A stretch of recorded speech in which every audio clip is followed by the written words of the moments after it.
Nous sommes aujourd'hui en France, dans un lieu tenu secret, pour un entretien exclusif avec le président de la Fédération de Russie, Vladimir Poutine. Chaussettes de l'archiduchesse, les chaussettes. Les chaussettes de l'archiduchesse sont-elles sèches? Je sais, excusez-moi, monsieur. Monsieur Poutine, merci de nous recevoir. Daskorava. Non. Bonjour se dit Здравствуйте. Vous venez de me dire à bientôt. Oui, tout à fait. Monsieur Poutine, est-il vrai que lors de vos déplacements, une personne est allouée, une personne spécifique à la récupération de vos excréments? Donc, en termes de régression, ça me régression. Ok.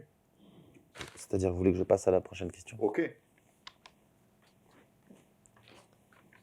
Mais il peut faire ça? Il peut demander, je pose pas des questions? C'est normal. Les journalistes sont-ils libres en Russie? Les journalistes sont-ils libres en France? Beaucoup de gens en Occident vous considèrent comme un dictateur. Qu'avez-vous à leur répondre? Ceux qui me considèrent comme un dictateur ne comprennent pas notre culture politique, ni le soutien profond que j'ai parmi le peuple russe. J'ai été réélu avec plus de 87% des voix.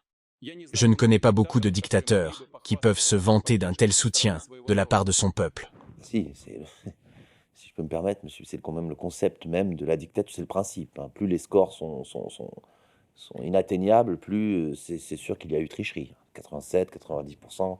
Une fois, j'ai même vu 115%. Je ne comprends pas trop où vous voulez en venir, monsieur Poutine. Et dans votre pays, Stéphane Bern, conseiller municipal, 87%. l'animateur Stéphane Bern a été élu conseiller municipal avec 97% des voix. Cela vous dérange seulement quand ça concerne les autres. Oui, oui. Vous bottez en touche. Pourquoi on y va. On a brisé un peu le... Pourquoi portez-vous une chapka à l'intérieur comme ça? Vous n'assumez pas votre calvitie? L'Ushanka est plus qu'un simple couvre-chef. C'est un symbole de notre héritage culturel. Quant à ma calvitie, c'est une partie naturelle du vieillissement, que j'accepte volontiers. Et vous prenez quoi, vous, au petit déjeuner? Quel est le petit déjeuner de M. Poutine? Frosties? Qu'est-ce que vous... Un bon petit déjeuner est essentiel. C'est le début d'une journée productive. Pour moi, cela pourrait être quelque chose d'aussi simple qu'une bonne omelette, accompagnée bien sûr d'un thé fort. Omelette thé fort. Omelette thé fort. Alors, il y a une photo très connue de vous sur un ours. Je viens de vous dire omelette et thé fort. Oui, c'est bien un thé. Du thé. Vous buvez du thé fort? J'ai pas beaucoup de... Je suis un peu intolérant à la théine, donc je ne... Mais je suis pas parti... Moi, ce que j'aime bien, c'est surtout le café. Oui, je bois un peu de café. Non, non, vous ne comprenez pas. Une bonne omelette accompagnée d'un thé fort.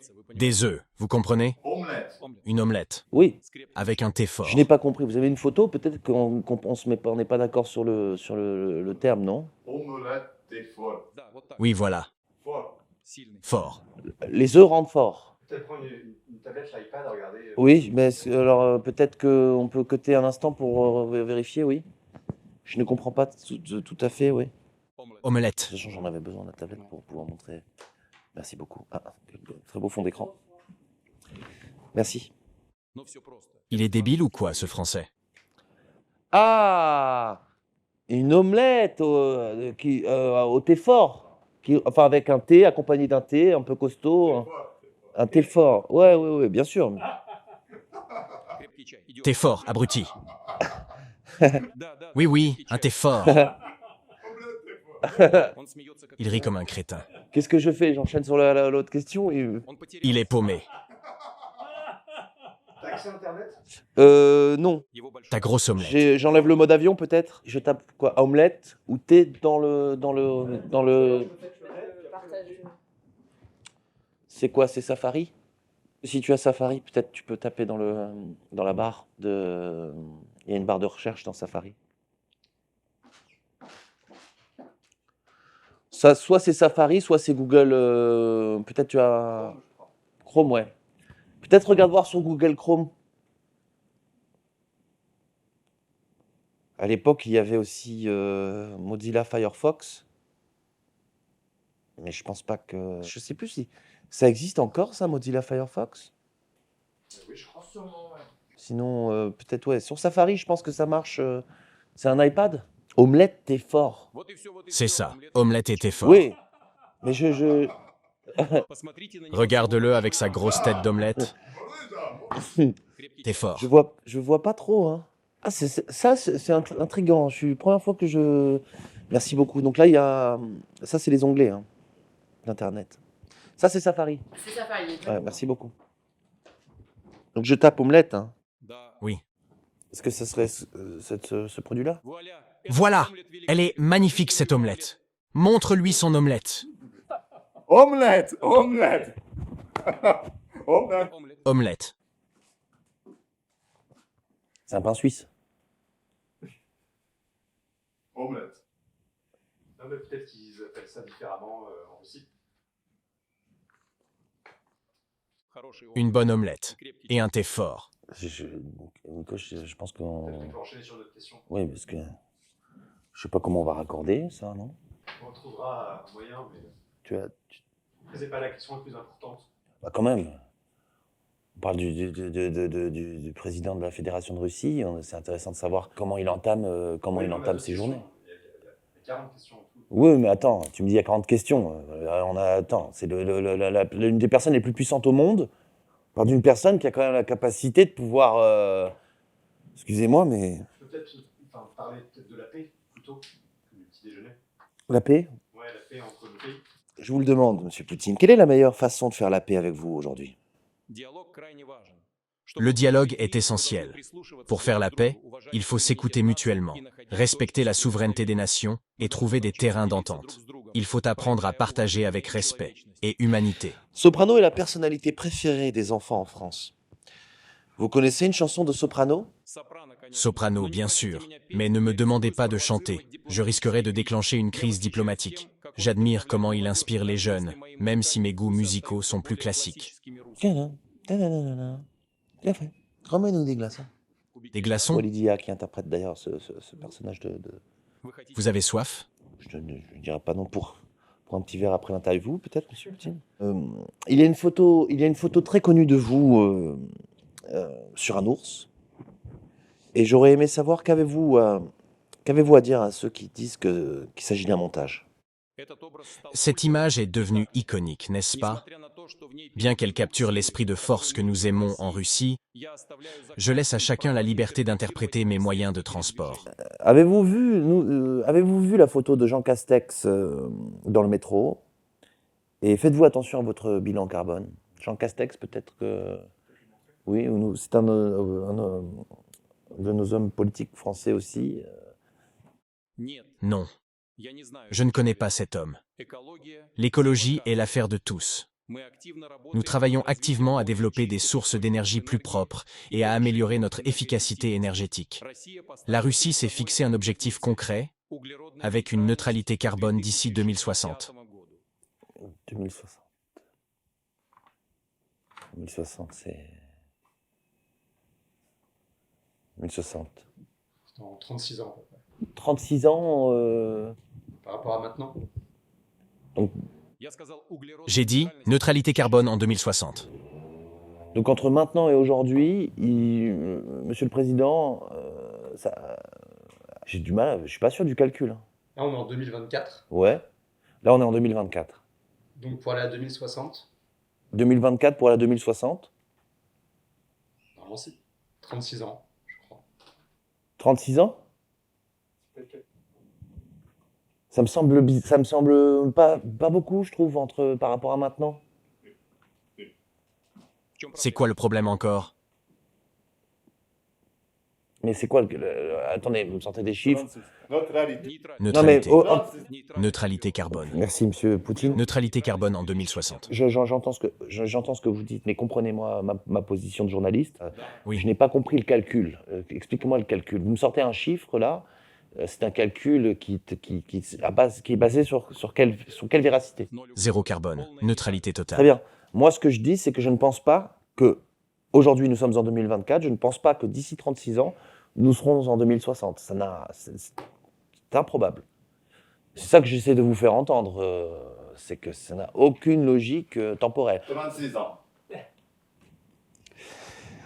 Donc, vous avez déclaré que les Ukrainiens avaient entraîné des dauphins pour vous attaquer en mer Noire. La Russie est-elle aussi en guerre contre les dauphins? Vous n'êtes pas sans savoir que les dauphins ont la réputation d'être des violeurs. Je ne tolérerai en aucun cas que les dauphins ukrainiens viennent violer nos porte-avions.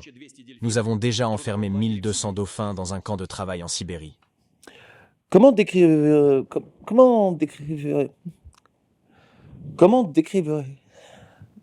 Excusez-moi. Comment... C'est dans 36 ans, 2060. 36 ans, oui. On vient de me confirmer donc que 2060, c'est dans 36 ans. Est-ce que Jésus était noir? Jésus, vous savez, la couleur de la peau de Jésus importe moins que son message d'amour et de paix, un message universel au-delà des frontières et des couleurs. Alors, Kylian Mbappé, au Real de Madrid ou pas? Mbappé est un talent remarquable. Peu importe où il joue, son étoile continuera de briller. Mais bien sûr, s'il demande la nationalité russe, nous lui trouverons un très bon club en Sibérie. Fameuse étoile du Kremlin. En référence, j'imagine. Vous êtes considéré comme l'homme le plus riche du monde avec l'équivalent de 200 milliards de dollars. Mais vous n'êtes jamais dans le classement Forbes. Pourquoi? C'est un classement américain. Forbes, c'est américain? Attends, on vérifie. Attendez, c'est américain le classement Forbes? Attends, on est dessus, on est sur elle. Parce que si quand même on nous donne des infos comme ça maintenant, et on a l'air de quoi là devant Non, mais on va trouver là tout de suite. c'est- Ouais, apparemment, c'est bien américain, Forbes. Forbes, c'est américain? D'accord, excusez-nous, Monsieur Poutine, je vous confirme, c'est bien donc un classement américain. C'est ce que je viens de vous dire. Oui, c'est ce qu'il m'avait dit.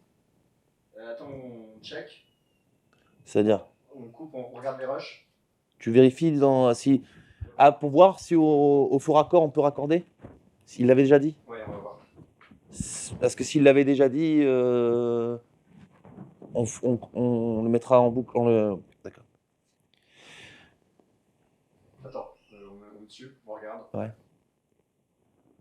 Sorry, Mr. Putin. Ouais, apparemment, il te l'a déjà dit en fait dès que tu lui as posé la question. Ah, ok. Donc, effectivement, c'est bien ce que vous m'aviez dit, Monsieur Poutine. Je n'en ai rien à faire.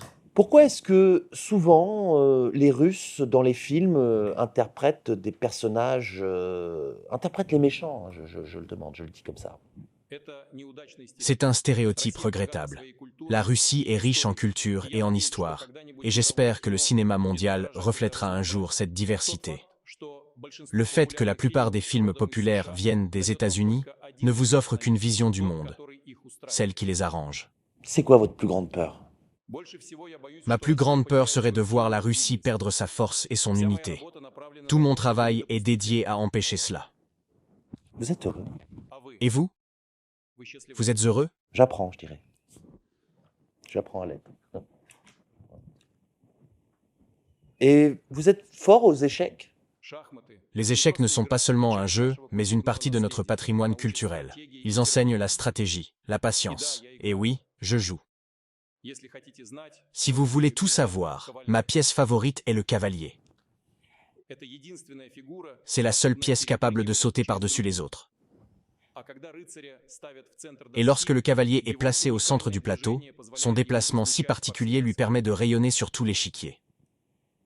Quand j'étais enfant, j'avais un cheval qui s'appelait Ivan. Pardon. Pardon, Monsieur Poutine. Ça ne vous intéresse pas? Non. Quel message voulez-vous faire passer en inscrivant le mouvement LGBT parmi les organisations terroristes en Russie? Notre objectif est de protéger les valeurs familiales traditionnelles russes. Cela ne signifie pas opprimer quiconque, mais plutôt préserver notre héritage culturel. Vous n'aimez pas Drag Race? Drag Race. Peut-être qu'on peut montrer Drag Race. Qu'est-ce que c'est, Monsieur Poutine, pour qu'il se fasse une idée Souvent, j'ai remarqué, on a peur de ce qu'on ne connaît pas.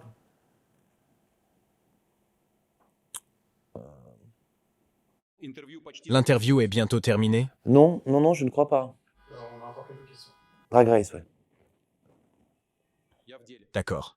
J'aimerais arrêter l'interview. On a déjà passé un bon moment ensemble. Oui. On va peut-être changer de question. Changer de question, oui. Comment expliqueriez-vous le système politique russe à un enfant de 5 ans? Enfant de 5 ans ou 3 ans, entre 3 et 5 ans. Pas particulièrement un enfant doué de capacités psychologiques ou mentales, pas plus vif que d'autres, pas forcément un HPI ou un enfant, qui n'a pas. Il est vrai que les enfants n'ont pas particulièrement le droit de vote. À quel âge C'est 18 ans. 18 ans. Un enfant. Comment expliquerez-vous la Russie à un enfant? Je dirais, imagine un grand arbre. Je m'occupe de cet arbre pour qu'il soit fort et sain. Et tous les Russes sont comme les feuilles qui le rendent beau. Vous êtes quel type d'arbre, vous? Un chêne? Ce n'est pas ça qu'il faut retenir. Peu importe l'espèce, l'importance est la solidité du tronc. Un baobab? Un bananier? C'est une métaphore. Il ne faut pas retenir l'arbre, mais sa capacité à faire fleurir la vie. Ouais, un saule pleureur? Un platane? Vous ne comprenez rien. En France, nous avons un présentateur télé qui s'appelle Gilles Boulot. Est-il une connexion avec cet état d'esprit russe? Non, je ne crois pas.